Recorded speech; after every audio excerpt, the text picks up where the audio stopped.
Bharatiya Janata party की सरकार में अन्याय की चरम सीमा है।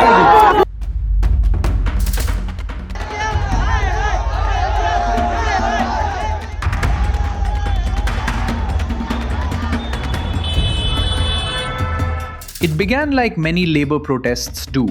Workers in Noida's industrial belt stepped out, demanding higher wages, better working conditions, and basic protections like fixed duty hours and overtime pay. But within hours, the situation spiraled. Roads were blocked, traffic came to a standstill, vehicles were set on fire, stones were thrown. Police responded with tear gas and what they called minimum force to restore order. What started as a wage protest suddenly became a law and order situation. At the heart of it, the demands weren't unusual. Workers spoke about stagnant wages, long hours, and rising costs of living. Some said they were working 12 hours a day for around 13,000 rupees a month, while expenses, rent, fuel, food kept rising. Others demanded fixed duty hours, proper overtime pay, weekly offs, adherence to labor laws.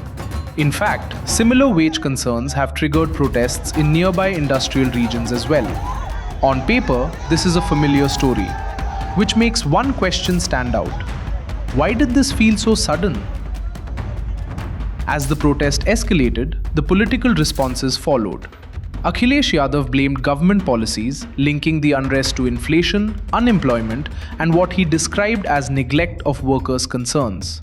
Leaders from the Congress echoed similar concerns, arguing that rising prices and low wages were pushing workers to the edge.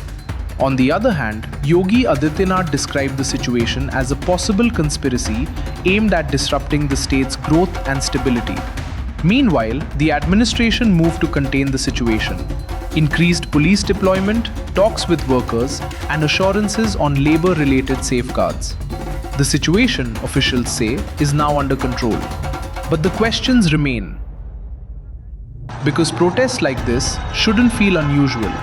Labor unrest has been part of industrial societies for over a century. From early factory movements to organized unions, these were once central political issues. And even today, a large part of India's workforce remains informal, dealing with wage pressures, rising costs, and limited social security. So the issue itself isn't new.